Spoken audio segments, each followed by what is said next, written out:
Ton, we zijn hier in Leipzig. Al voor je 70ste verjaardag. Alvast gefeliciteerd. Dankjewel. We zitten tussen de Thomaskirche en het Bach-archief en museum in. Je wordt 70 en je hebt gezegd, ik wil graag 85 worden. Nee, 100. 100 zelfs. Waar komt die drive vandaan om nog zo... Er is nog zoveel te ontdekken, er is nog zoveel... Het leven is zo leuk, vind ik. En ik geniet daarvan.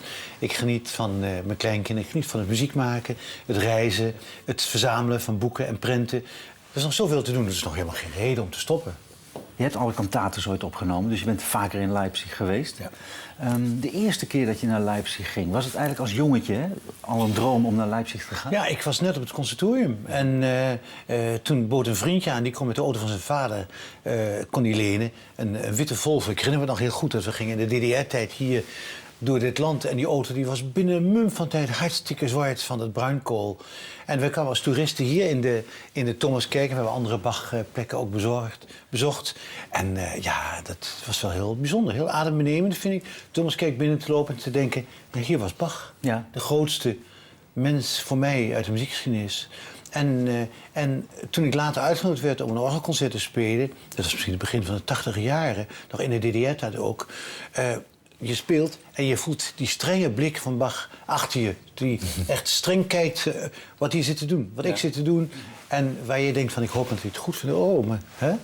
Dat gevoel. Nee, dat vond ik heel bijzonder. En toen ik weer terugkwam hier na een paar keer... want ik deed regelmatig cursussen voor organisten in de DDR... toen was het op het moment van bijna de wende. Ik was hier in september, denk ik, of augustus, eind augustus. En in oktober ging de DDR open. En toen was er...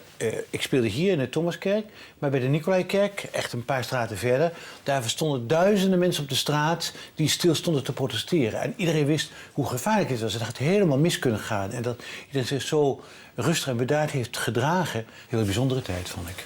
Je bent voor de wende dus en na de wende hier geweest. Is daar veel veranderd in het muziekleven? Ja, oude muziek. Mensen die ik les gaf, die hadden allemaal dingen gehoord met cd's en platen, waren toen nog LP's. Wat er in het Westen allemaal gebeurde. En waren ongelooflijk geïnteresseerd om te horen wat daar gebeurde. Ik herinner me dat er een organist uit Berlijn was. Die zei, ja, jij laat je koor, laat je trillers zingen. Hoe kan dat? Ik zei, nou jongens, zorg maar ergens een stukje muziek te krijgen. Gaan we met z'n allen zingen. Die organisten waren allemaal kantoren ook. Dus dat hebben ze geleerd die trillers doen. En dat vonden ze veel makkelijker dan ze hadden gedacht. Ik zeg, gaan jullie het nou ook zelf doen? Ja, maar een beetje minder dan wat ik deed. Want ik was wel een razende trillermacher. We gaan zo een Bach-rondje maken. Hè? We gaan naar het archief, in ieder geval. Om een paar mooie dingen te zien. We gaan naar de Thomaskirche. Je gaat ook spelen, maar ik maakte me toch een beetje zorgen om je vinger. Ja, dat is gek iets wat ik heb gehad, is overbelasting. Ik ben een druk baasje, dat ben ik altijd. Maar ik ben nu nog een drukker baas geweest dan het eigenlijk kon. Vandaar dat ik nu ineens op mijn bijna 60 verjaardag... ineens een vinger uit de kom ging. Namelijk de tweede vinger ging uit de kom. Maar het is hier dus getaped, het zit hier vast. Je ziet ook daar dat het alweer losgaat een klein beetje.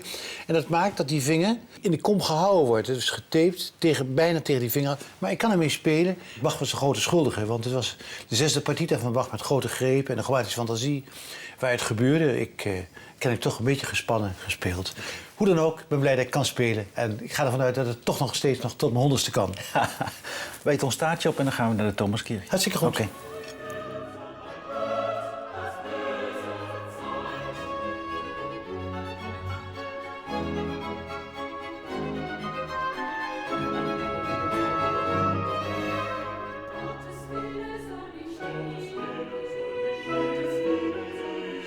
Hij kijkt hier streng, doch rechtvaardig, hè?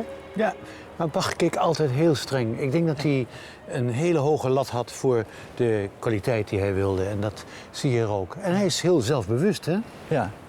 Hij staat hier als de baas van de stad ongeveer. Hè? In zijn hand een partituur? Ja, en meestal hebben de dirigenten in die tijd een partij... wat de cello of de orgel speelde. En in die partituur konden ze gewoon alles noteren wat ze nodig hadden... en daarmee konden ze dirigeren. Maar een stokje hadden ze nog niet?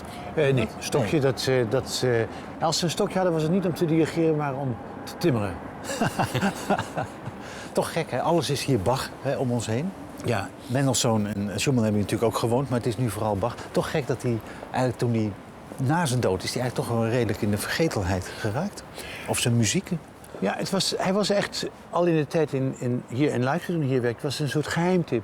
De mensen die toevallig wisten wie hij was, die genoten van zijn muziek. En op het moment dat hij sterft, alle componisten in die tijd na hun dood bestonden ze niet meer, werd de muziek voor een habbekrats verkocht. Ja. En bij Bach is het eigenlijk het interessante dat zijn zoons, vooral Carl Philipp, maar ook Willem Friedemann, maar vooral Carl Philipp, zijn best doet om zijn vader groot te houden. Groter te maken zelfs met het uitvinden van verhalen, legendes, waar we soms niet weten is het nou echt gebeurd of niet. Maar je ziet dat. En ook een aantal muziekwetenschappers om hem heen, zoals Forkel, die bezig is een boek te schrijven, 20 jaar lang. En die aan Carl Philipp Bach vraagt aan Willem Friedemann, vertel eens over je vader. En kan ik nog dat en dat stuk bij je kopen van je vader? En heb je nog dat en dat? Heel bijzonder eigenlijk dat dat gebeurde. En Mendelssohn heeft hem eigenlijk met de Matthäus vooral weer teruggebracht. Ja. Hè, in het je moet denken, dat was de eerste biografie van Forkel, 1802. Dat was het eerste moment.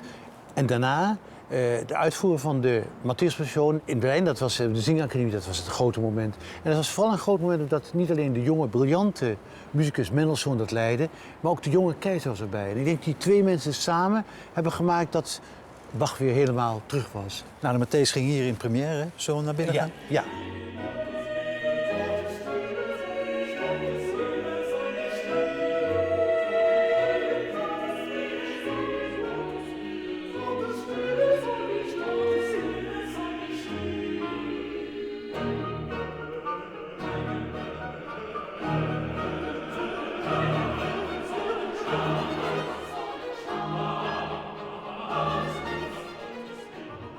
Er ligt wel het graf, hè, hier, van Bach. Maar bezig. ligt hij erin? Dat is... Ja, dat is een grote discussie of Bach hier ligt of niet. Richard Segers, een student van mij, heeft een dissertatie geschreven over de ziektes van Bach en van Mozart. En wilde graag een DNA-onderzoek doen, omdat de tweede oudste zoon van Bach, Carl Philipp Bach, ligt nog steeds begraven op de plek waar hij ook begraven is, namelijk in de Michelskirche in Hamburg. Maar uiteindelijk heeft de kerkvoogdij besloten om het niet te doen. De dode moet rust hebben. En misschien is ook het verhaal ook heel mooi. En het is lief om te zien hoe mensen hier hun bloemen neerleggen. Heb jij dat gevoel ook? Of? Nou, ik heb heel sterk het gevoel als je in deze kerk bent, dat Bach hier was. Als je zit te spelen op de orgel, als je dirigeert, je hebt het gevoel dat Bach kijkt kritisch mee met wat je doet. En hij hoort natuurlijk hier thuis. En het is alleen de vraag of de ruimte waar hij begraven is, of die al niet lang geruimd was op het moment dat deze kisten, de overgebleefselen van Bach, gevonden zijn.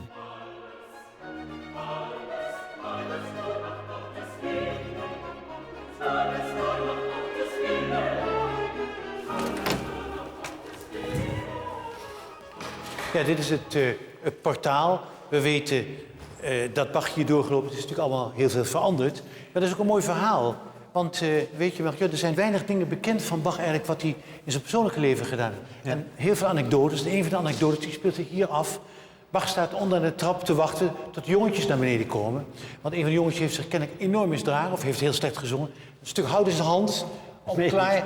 En een collega die houdt zijn hand vast waardoor er niks gebeurt. Want lijfstraffen was heel normaal, op school ook, om dat te doen. We zien hier de trap, die gaat naar boven. Ja, dit is de trap waar Bach liep, alleen hij is vernieuwd. Bach ging hier met de muzici naar boven, kwam boven, waar nu het nieuwe orgel staat, het orgel van Sauer. En op de plek waar dat orgel staat een ander orgel, uit de vroege 17e eeuw. En daarachter zat een enorme schouw. Een zo grote schouw over de hele breedte van de kerk, waar de muzici tijdens de dienst, want het waren lange diensten, met een Matthäuszoon voor 4 uur, 4,5 uur, hartstikke koud, daarachter zaten in die schouw en dan met een stoofje, met een kooltje gingen zitten. Waarschijnlijk 4, 5 pakken over elkaar aan, van verwarming was er niet. Als het buiten min 5 graden was het in de kerk misschien nog net plus, maar dat was het wel. En dan je vingers bewegen, dat was niet eenvoudig. Maar ja, mensen waren eraan gewend om het zo te doen. En in die schouw zitten, ja, dat was natuurlijk heerlijk om even verwarmd dan weer een uur of meer te gaan spelen en te gaan zingen. Wat denk je? Had Bach plezier de trap oplopen naar het orgel toe? Altijd? Nou, ik denk dat Bach was... Wat voor man was het, denk jij? Ja, we weten helaas veel te weinig. Hij was een opvliegerig man, dat weten we. Denk aan het gevecht wat hij deed met de fagotist. Ja. Toen hij nog in Arnstad zat, die man schold hij uit voor zippo-fagotist. Jouw klank is zoals een ui, dus het is afschuwelijk. En interessant is dat die fagotist die gaat naar het gerechtshof toe en die zegt... ja, moet je kijken wat Bach gedaan heeft. Die toont een heleboel gaten in zijn kleren. En Bach heeft niks. Hij droeg ook een degen, hè? Ja, grappig eigenlijk. Want een degen is wel eigenlijk iets heel ceremonieels. Maar Bach kon er ook mee omgaan. Ja. Want ik weet niet of hij 12 gaten had, dat heb ik ooit eens ergens gelezen. Maar in ieder geval, een aantal gaten in zijn kleren waren bij die fagotist duidelijk aantoonbaar.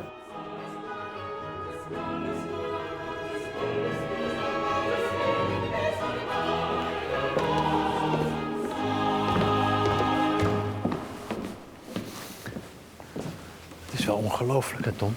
Ja. Het is echt voor het eerst dat ik hier natuurlijk ben, maar dat hier de Matthäus ook gewoon in première is gegaan, dat is toch wel echt heel erg bijzonder. Ja, en het is een geweldige kerk. En helaas, we hebben helemaal geen ooggetuigen berichten daarover. Dat iemand zegt van dit was geweldig of het was veel te lang. We weten alleen dat een normale dienst op zo'n Goede Vrijdag... Ja, er was niks te doen in de stad, al het werk lag dicht. Dus iedereen ging naar de kerk toe. Dat duurde 4,5 uur. Dus in die kou waar je zat, het was enorm wat. En het is leuk, ik heb hier de eerste druk van het tekstboekje... Ja, dat heb je meegenomen. En meegenomen. Waar dus Picander, de dichter van de Matthäus Passion... Ja. alleen de ariërs en de tekst die hij geschreven heeft noteerd... en de Bijbelwoorden, ja, die kende iedereen. En die waren bovendien van hem, die heeft hij niet gepubliceerd. En dit is, er staat er ook bij, Teksten zur Passionsmusik... der Evangelist Matteo am Karfreitag... bij dem Vesper in der Kirche zu St. Thomas. En dan zie je ook het titelblad. Het is gepubliceerd in Leipzig door Picander. Een van de delen van zijn gedichten. Hij heeft er heel veel geschreven. En natuurlijk, dit is een heel kostbaar, bijzonder bezit. Ja, kun je wel zeggen. En het is van Tom Koopman. Dat is van mijzelf. Ja, ik ben het verzamelaar van oude Ja, boeken. dat weet ik. Heel mooi. Heb jij zelf de Matthäus hier ooit uitgevoerd? Nee, de Matthäus is echt het voorrecht van de dirigent hier, van het koor. Maar ik heb wel andere werken uitgevoerd. En denk, dit jaar bijvoorbeeld zal ik de Hohe Messe uitvoeren... als slot van het Bachfestival hier. En dat is op deze plek ook, dus heel bijzonder. Mooi. Zullen we eens naar de openingsmaten luisteren van de Matthäus? Ja. Uitgevoerd door jou en het orkest. Ja, zeker.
Wat blijft het toch een prachtige cadans, hè?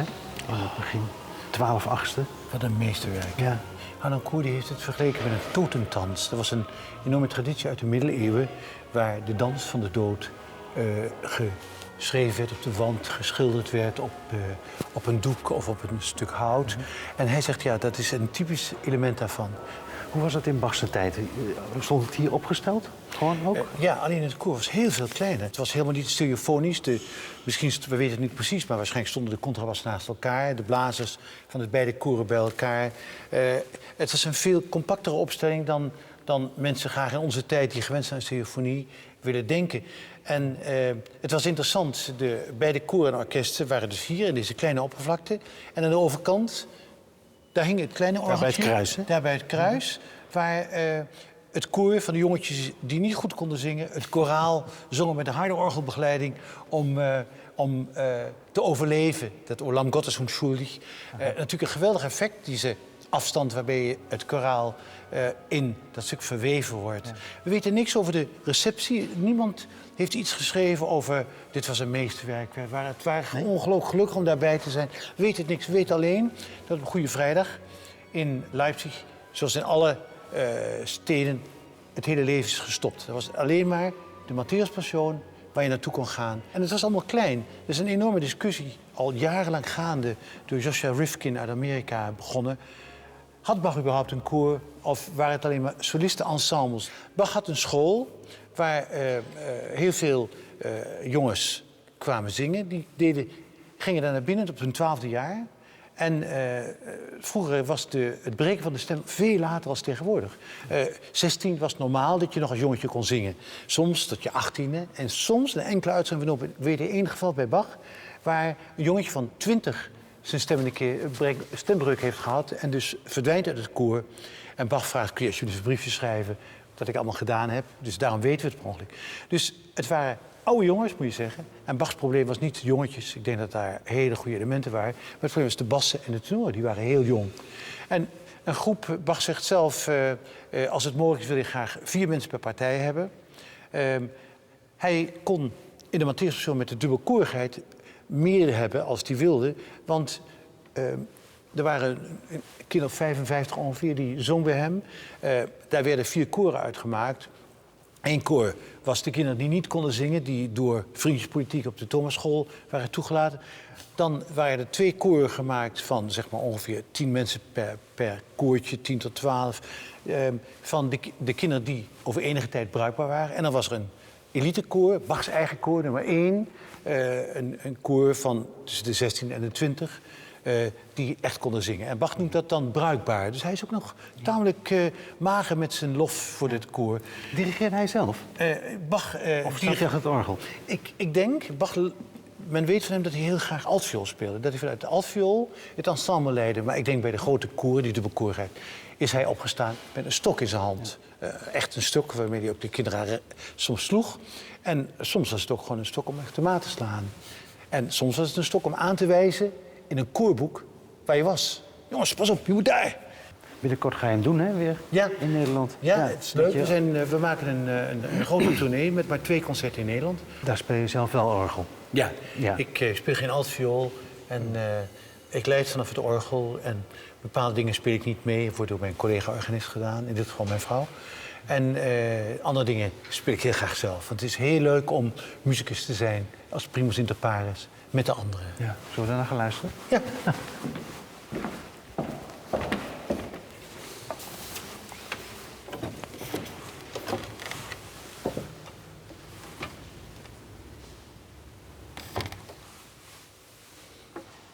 Ja, als organist zoek je gewoon de klanken uit die je mooi vindt.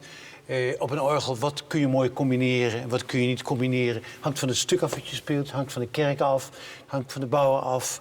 Het is een hele creatief beroep eigenlijk organist te zijn. Niet alleen maar in een kerk te spelen, maar ook met het instrument bezig te zijn. Met al die duizenden pijpen die in het orgel zitten. En dat was voor Bach natuurlijk ook een heel belangrijk iets. Hij was heel graag organist, hoewel hij hier in Leipzig geen organist was, maar alleen maar de leider van koor en orkest. Ja. Hij was de leider van alle muziek in de stad. Kun je toch nog steeds denken dat Bach veel orgel gespeeld heeft voor zijn eigen plezier. Concerten deed en een bepaald moment naar het orgel lekker ging. En dan kon je niet zoals nu met elektriciteit werken. Maar je had mensen nodig die de balgen traden met de voeten of met de handen. Hij had zijn eigen trappers, hè? Speciale dienst waren voor. Ja, iedere kerk had er een aantal. Er zijn kerken die wel 8 mensen hadden. Omdat er zoveel balgen waren. Er waren orgels waar 4 mensen nodig waren om de gemeente te begeleiden. Om in ieder geval een volume te hebben. Het was een belletje waar je aan belde en dan... dat zit hier liggen. Waar je kon waarschuwen, jongens, ik wil spelen. Kunnen jullie alsjeblieft wind geven? En dan hoorde je...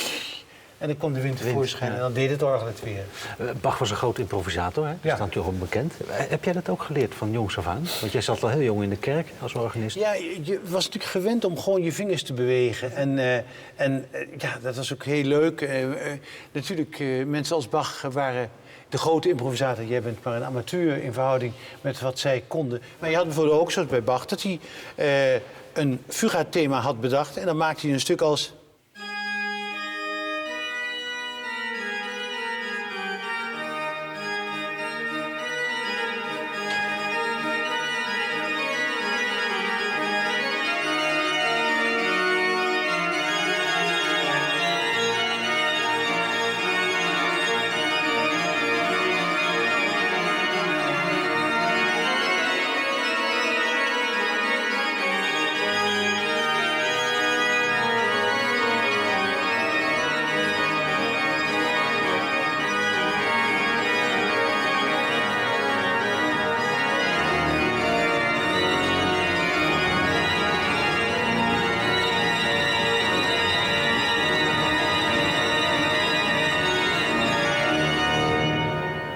kon Bach improviseren. Wij hebben daar muziek voor nodig. Maar jij kan het dus ook.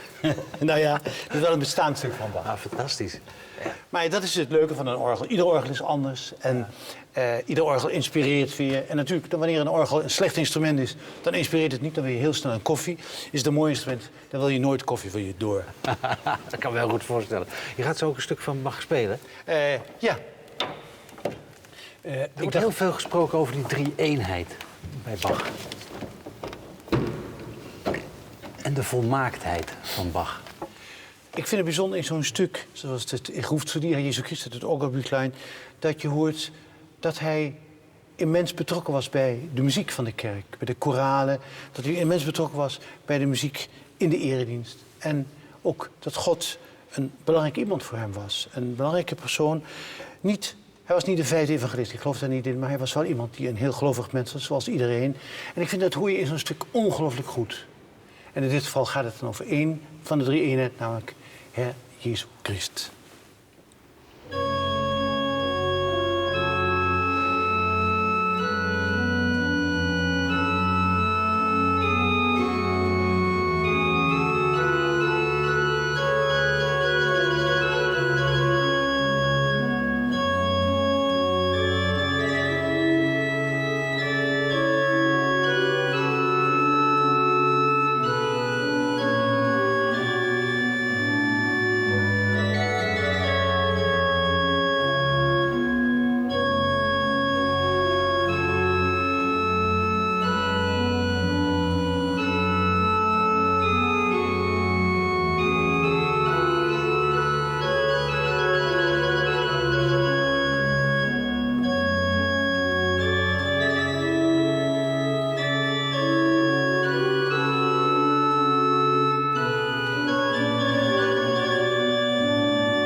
Tom, we zijn hier in de Groene Kamer van het Bachmuseum. Ja. Er liggen echt een paar prachtige topstukken. Heel authentiek materiaal.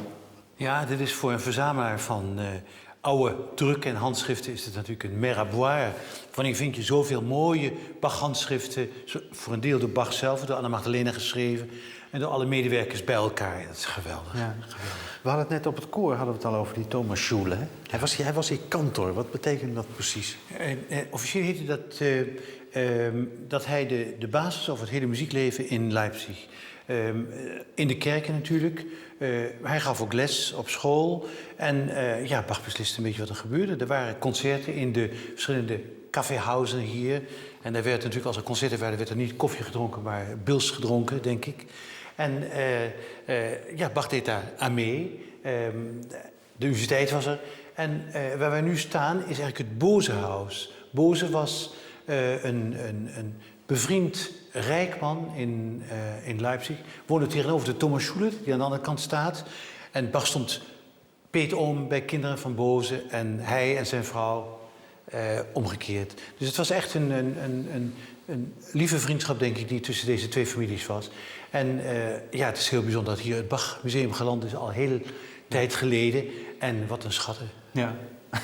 Ja, letterlijk. Maar dit is een brief? Ja, dit is een heel belangrijk document, want daar is vooral de laatste jaren de meeste discussie over die je maar kunt voorstellen over een detail bij Bach. Namelijk, Bach schrijft hier als querulant naar de raad wat hij vindt dat hij om het goed te laten functioneren van de kerkmuziek wat hij nodig heeft.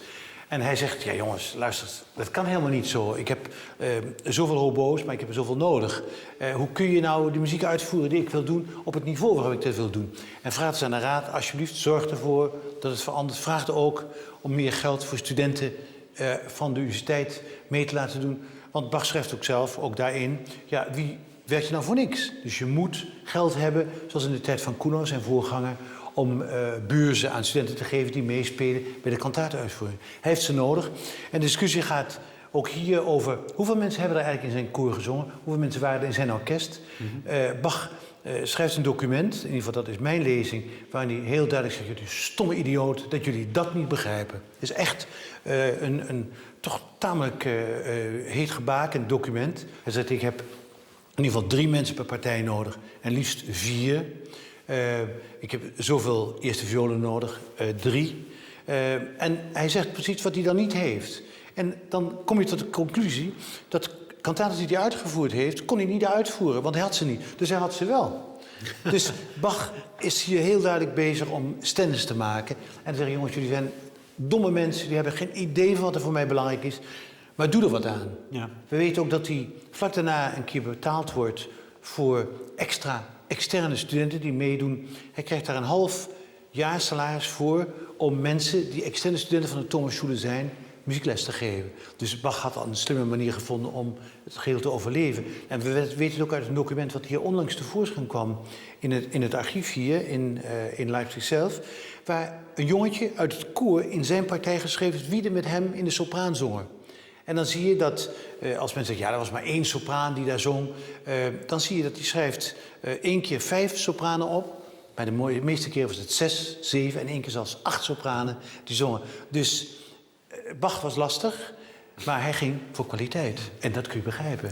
Die Thomasschule, daar zaten jonge kinderen in. Hè? Arme kinderen. Arme kinderen. Ja. Die kregen onderwijs in zang ook.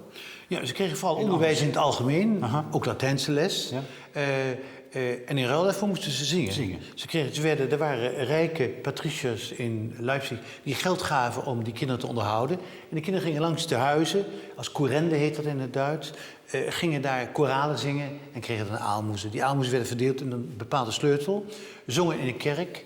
En dat was het systeem zoals dat werkte ook in andere steden in Duitsland. En zongen die dan ook mee met de kantates? De jongetjes, die zongen mee. Alleen het grote gevaar was als het slecht weer was, als het koud was, als het guur was, dat sommige kinderen natuurlijk op straat hees werden, verkouden werden en niet meer konden zingen. Dus Bach was heel erg bezorgd dat de kinderen die in zijn eerste kantorij zongen, het koor wat hij zelf leidde, wat, zoals hij zelf zegt, de allerbelangrijkste, de moeilijkste muziek uitvoerde, dat die kinderen ziek werden. Ja. Dus hij probeerde zoveel mogelijk deze mensen van de straat te houden.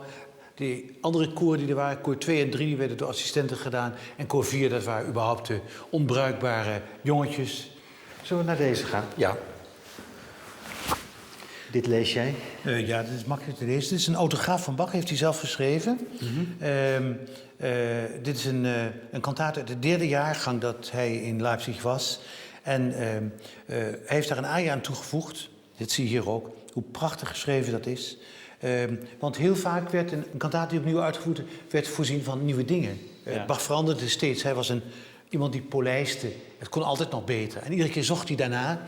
En dankzij dat zien we ook de genesis van het hele proces van componeren bij Bach zo duidelijk. We zien bij stukken die hij in de tijd die nog in Weimar was, later opnieuw uitvoert in Leipzig. En soms 2 tot 3 keer toe. En we zien daar wat er allemaal gebeurt. Heel bijzonder om dat mee te maken. En fijn dat het zo goed gedocumenteerd is. We gaan straks in het archief nog wat dingen van dichtbij, hè? Dan kunnen we het ook ruiken. Ik wil even naar het schilderij lopen. Dat vind ik echt wel het mooiste schilderij van Bach trouwens. Wat ik zo grappig vind, is dat het zo'n klein blaadje muziek is. Een kanon. Het is, wat lijkt wel een man van kleine muziekjes. Maar best een ingewikkelde kanon om op te lossen. Want Bach was natuurlijk niet degene die alle eenvoudige dingen deed. Maar wat misschien leuk is, dit is een kopie van het beroemde schilderij van Bach, waar er 2 van gemaakt zijn op hetzelfde moment. Eén hangt in het raadhuis hier in Leipzig. En het andere is nog in Amerika, bij iemand die nu 100 jaar oud is. En we weten, het komt hier naar Leipzig toe. Dit is een kopie die in Nederland is geweest. Dat is misschien wel leuk. Baron Tel van Schilderskerken. Die heeft dit, en heeft altijd gedacht dat dit het echte origineel was. Zoals iedere bezitter van het schilderij natuurlijk denkt... ik heb de echte en alle anderen zijn kopieën. Ondertussen is dit gedateerd rond de 1840, denk ik. Maar het is een hele mooie kopie gemaakt. En ik zou het graag willen hebben. Ja. Het is nog maar net hier ook een Bach-beeltenis? Ja. De Bach-beeltenis? Ja, dit is echt een duidelijke Bach-beeltenis. Kijk, het portret wat in het raadhuis is... daar hebben de jongetjes van de Thomasschool... hebben daar met pijlen naar gegooid. Dus vroeger, in de 18e eeuw, 19e eeuw. Dus de ogen van Bach zijn nieuw gemaakt. En alles is kapot. Het kind is gewoon... Raak jij het oog? Echt, dat kun je niet voorstellen. Maar wisten zij veel wie Bach was. Als je het beeld zo ziet van Bach, hè? Jij zegt altijd, je persoonlijkheid heeft heel erg te maken met hoe je muziceert ook. Ja. Je hoort hem niet spreken, dat weet ik, maar zou je er iets uit op kunnen maken? Nou, ik vind het altijd, en veel mensen zijn het niet met mij eens, ik vind het altijd een triest gezicht. Ik vind het een triest gezicht van iemand die begonnen is met, ik ga het helemaal maken, een carrièreplanning van kleine kerk naar een klein hof, een grotere kerk naar een groot hof. En hier in Leipzig, om vervolgens nog door te willen groeien. Het is allemaal niet gelukt. Hij heeft veel tegenslagen gehad, niet alleen met zijn kinderen, maar ook in zijn werk. Hij was niet zo onderdanig als hij hoorde te zijn. En dat werd hem ook regelmatig duidelijk gemaakt. En ik vind, als ik hem zie, voor mij is het, misschien is dat mijn impressie van iemand die toch een treurigheid in zijn leven heeft gekend. Dat hoor je ook wel in zijn muziek? Ja, dat hoor ik wel, ja.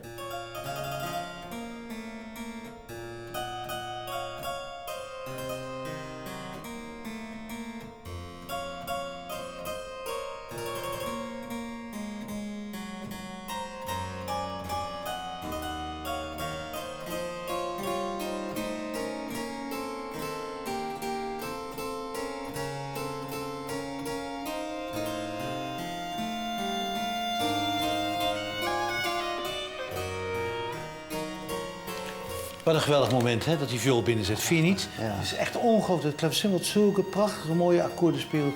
En zo'n viool die binnenkomt uit het niets... met een hele lange noot... waar die moet sparen dat zijn strijkstok niet te kort is... om het te kunnen spelen. En de noot groeit helemaal. Ongelooflijk. Deze stukken van Bach hebben iedere keer weer opnieuw... al die 6 sonaten, iedere keer weer opnieuw nieuwe elementen. De ene keer zo, de andere keer is de rol van het klaversymbol totaal andere dan van de viool. Soms hebben ze dezelfde melodische materiaal, maar dit is wel een heel uniek moment. Deze eerste sonate, we weten overigens niet of dat de eerste sonate is, maar het is in veel handschriften het eerste stuk. En, heel veel vraag en antwoord ook. Hè? Ja, en die verandering van rol die er de hele tijd is tussen het klaversymbol, neemt het over, nou begeleidt de viool weer, dan neemt de viool het over met een paar van prachtige noten, waar het klaversymbol weer braaf is en het weer overneemt. Ja, het is een dialoog die op een unieke manier is, vind ik. Waar zit de volmaaktheid in? Nou, de volmaaktheid bij Bach in het algemeen zit, vind ik, al in de harmonie, in het kunst van het werkelijk met heel eenvoudig materiaal omgaan en dat zo placeren dat je zegt, hoe is het mogelijk, hoe kan een mens deze dingen zo, het gebruik van dit materiaal, zoals een architect eigenlijk die alleen maar steen heeft waar hij huis van maakt. En waarom kan die ene architect daar iets moois van maken en de ander maakt er niks van? Bij Bach zie je dat het kunnen is enorm en het gevoel is ongelooflijk eerlijk. Hij reikt het hart op een enorme manier en op een enorme directe manier ook. Als je dit hoort, dan kun je tranen in je ogen krijgen. Ja. Zoiets mooi. Als je het speelt, is het hetzelfde. Het is echt heel bijzonder. Ik luister nog even verder. Ja.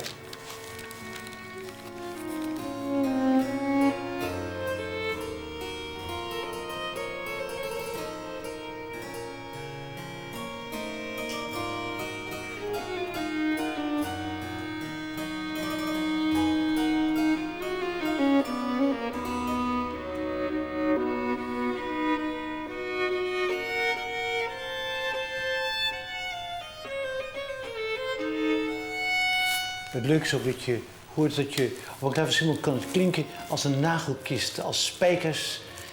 En dat als je op een klaversymbol echt heel mooi speelt, alsof je een pedaal hebt zoals bij een piano, dan klinkt het instrument heel anders. Dat hoor je hier ook heel duidelijk.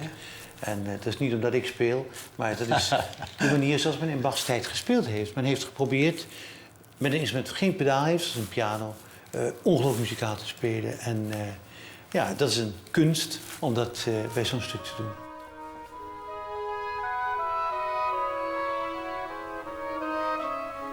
Soms vraag je wel eens af hoeveel moet er over één mens geschreven worden. Hè? Ja, en ongelooflijk. Het gekke blijft dat er zoveel nog te schrijven is. Want er is nog zoveel wat we niet weten over Bach. Noem eens één ding.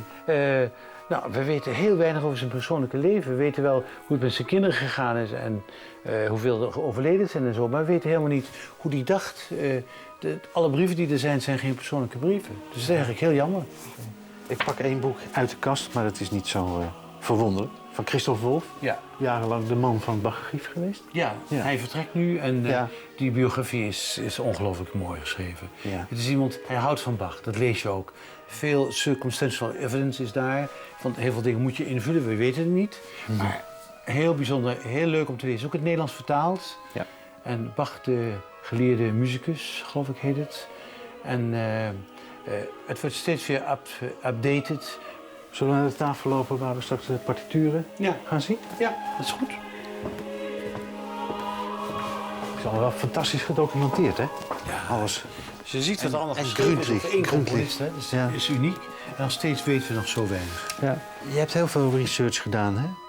Het woord authentiek is iets wat je eigenlijk liever niet meer gebruikt. Je bent eigenlijk op zoek naar de tijdgeest en ook de muzikale taal, hè, van die tijd. Ja, het is heel moeilijk. Authentiek betekent dat jij alles weet en de anderen zijn stomme idioten. En ik vind, hoe meer je weet, hoe meer je realiseert dat er nog zoveel is wat je zou willen weten. En wij proberen in de schoenen te staan van mensen uit die tijd. En je hoopt dat je dat goed doet. Dat je daarmee voldoende begrijpt van de tijd. Dat je voldoende begrijpt van wat de componist wilde. Voelen jonge mensen, hè? Je geeft ook les op conservatoria. Ja, aan de universiteit. En nog steeds. Voelen die ook de behoefte om naar die bronnen nog steeds op zoek te gaan? Nou, het is altijd een beetje een wisselend gegeven. De ene periode zijn er echt veel leerlingen en ook andere jonge muzici die je bellen of die je vragen en zeggen waar kan ik dat vinden. In een andere tijd hebben ze zoiets van, als jij zegt dat het zo is, dan zijn wij tevreden, hoeven wij dat allemaal niet meer uit te zoeken. Terwijl ik vind het heel belangrijk dat je, als je een renaissance die er bezig is van het uitvinden hoe mensen vroeger gespeeld hebben, hoe mensen gezongen hebben, hoe ze dachten over muziek, dan moet de volgende generatie controleren. Misschien heb je het wel helemaal fout. Wil je iets lezen wat je hoopt te vinden? En dat staat er helemaal niet. Dus alsjeblieft controleer. Wetenschap is iets wat een vervolg heeft. En daar moet een correctie zijn door een andere generatie. Toen die discussie kwam waar we het straks over hadden, over hoe groot was het koor van Bach, of hoe klein was het, waren het alleen maar solisten. Dat was het moment toen dat in de pers kwam, was voor mij de eerste reactie, nou, misschien ben ik fout. Ik moet kijken, wat is de basis van die redenering? Klopt die of niet? Dus ik ben gaan zoeken en vond toen dat het een onze redenering was. Heb toen een aantal artikelen ook geschreven en ook podiumdiscussies gedaan met Rifkin, die daarmee gekomen is. En ja, dat was zinnig. That's Mr. Wolny. Hi, Peter. Hello. Good to see you. Good to see you too. Hello. Hey. Well, you brought some things, from Yes. the archive. Which one it is? Well, this is the first time for me, so Okay. it's very special. Well, that's a very special cantata also. It's the autograph score of cantata BWV 135. It's a piece from the famous chorale cantata cycle. The interesting thing about it is that you can actually see how Bach thought about the piece. Let's start with the clefs here. You can see that Bach originally had different clefs here in the two upper staves with flats and so on. And from this you can see that his original idea was to have strings plus 2 oboe d'amore. Then he changed his mind and he has 2 regular oboes. So this was probably done at a very early stage because the first notes he wrote down are actually for the regular oboes. Then you can see how his initial musical idea was to present the first chorale line, melody line here in the strings in unison, have no bass at this point, and the oboes imitate this chorale line in diminution. So he combines two forms of the same melodic idea, and here you can see that he starts struggling what happens when the strings become more active, and makes a number of changes. Okay. But once the beginning is worked out, you see that he makes only very few corrections anymore. So I think once the contrapuntal idea is clear in his mind, he can simply, the music flows, and it's elaboration of things that he develops very quickly in his head. Mm-hmm. Even so quickly that when the page is full, he needs to wait for maybe 5 or 10 minutes before the ink is dry and he can turn the page. His ideas are quicker, and he writes a little cue here because he knows how he wants to go on. Je hebt dit natuurlijk al vaker gezien, hè? Een echt handgeschreven werk. Maar wat was toen je het de eerste keer zag en voelde? Nou, ik vind het schrift van Bach is een heel mooi schrift. Het is ook een heel herkenbaar schrift wat Bach is. En wat Peter net zei, dat je dus hier de koraalmelodie, die je dus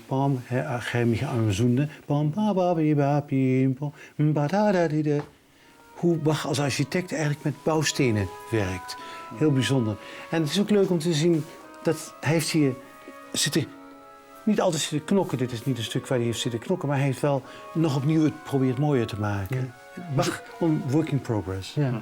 Dus zo'n eerste keer lijkt mij bijna emotioneel. Als je zo begaan bent met de muziek van Bach, zoals jij, en je ziet dan in één keer waar die man over geademd heeft, wat hij aangeraakt heeft. Ja. Is dat nou, of is dat mijn... Nee, dat is natuurlijk ook heel bijzonder. Het is alleen wel zo dat je in een korte tijd, heb ik ongelooflijk veel handschriften gezien. En dan ga je er ook aan wennen. Je zegt, hé, dat is niet Bach. Wie zou dat zijn? En dan, Peter is altijd degene die weet, dat is Bach. Dat is Willem Friedemann. Noot, komma, hij kan het precies uit elkaar. Dat kan ik niet. Daar moet je echt specialist voor zijn. Let's take a look at the first recitative, which is here. And you can see that Bach has a different mode of composing when it comes to recitatives. You can see that here the musical notation is somewhat cramped sometimes and doesn't have enough space. And the reason for this is that here he entered first the text. So the words were entered first before any musical notation was added. And once he has the text here, in between the lines, he thinks about the musical realization.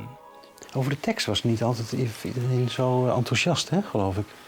I think Bach became the text by the priest from the church. I think he made the selections himself, but someone needed to read it and authorize it and make sure that no dangerous things would be expressed. God was good, the devil bad. Yes.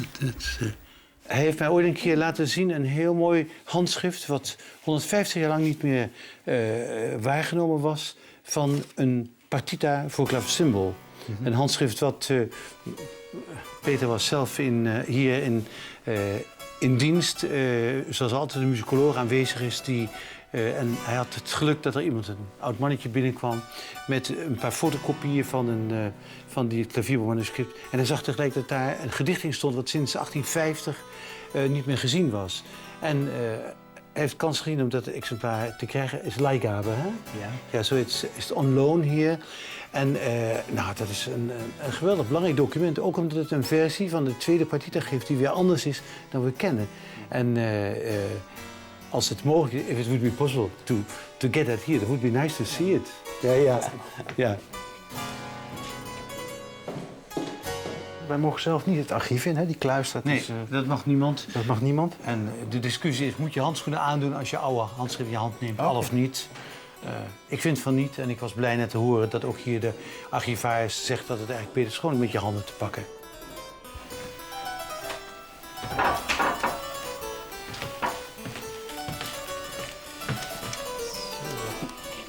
You found it? Yeah, of course. When Peter showed me this years ago, I don't know how long ago actually, 10 years? 10 years? Yeah. He just had it, he was very proud on this. And what I saw, so it's not Johann Sebastian Bach who wrote it, but a copy of the music. But I saw, hey, interesting, if you see the beginning of the second partita for harpsichord, de dotting, de puncteringen ontbreken. Here you see the dotting, but there he didn't write it. Was there a first version where it was pom pom pom pim pom pom pom pom pom pom padadim pado pom pom pom pom? Would be a nice version actually. And the problem with all the partitas is that we have many manuscripts, or we have notations, or we have even changes that Bach himself made. I mean, here you see that the andante, which should be there, is missing. You see what is in the manuscript in Washington, in the print in Washington, there's written here Allegro and there Adagio. Normally people, this is always the two bars where nobody knows what to do. And so when I recorded it, I used that because I think it's an important information.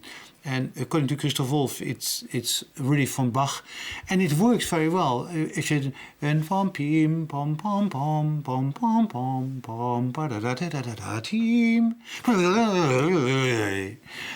di di da da da di team pa da da da da di pa da dim pom pom. It makes really sense, and so I think it's so important. You would not expect it's not Bach, one of the copies. How important it is, I think, because of that really is important. If you see the other manuscript, which is a copy... Is that the same piece? It's the same piece. You see that the dotting is there, but as well some of the information is not there. And so what does it tell us? It tells for a musician that you have really to make up your mind what to do with it. Is it an important information here? There's only Sinfonia. There's not written the tempo for the beginning. But didn't Bach check the copies then? No, he didn't have the time. He didn't know. And you know, in the 18th century, 17th century as well, people copied more often than we do. We make a photocopy, but to buy the edition was expensive. But so we cannot rely on those copies. Now, what you can see here is that each copyist copies for his own use. This guy simply writes Sinfonia, but no tempo indications for the beginning, because he knew from the rhythm, the notations on that this should be a slow tempo, but he writes andante here. If you take a look at this copy, the copyist found it important to add grave adagio at the beginning, but he leaves out the andante for the second section. So what you see when looking at manuscripts is always that you see how people start interpreting the music. I think that's the most important thing about this. Yes. Yeah, it's beautiful handwriting. Yeah, and it's great to have that in your hands and to have it here in the archive.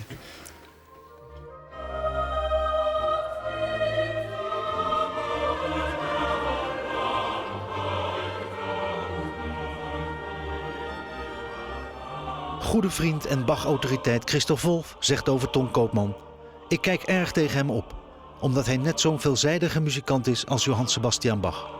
Ton is een creatieve geest die in zijn muziek altijd uitgaat van het instrument. Dat deed Bach ook.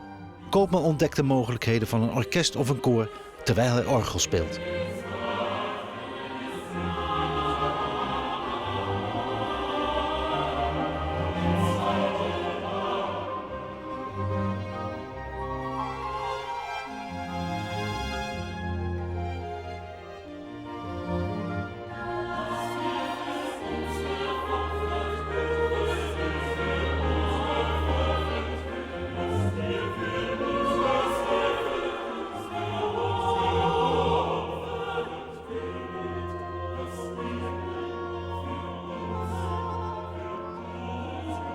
De Matthäus Passion van Bach wordt uitgevoerd door de Amsterdam Baroque Orchestra and Choir onder leiding van Ton Koopman.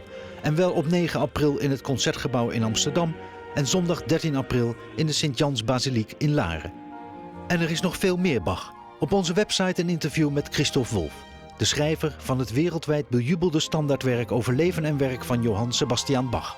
20 april zijn we er weer, dan vanuit het Bimhuis.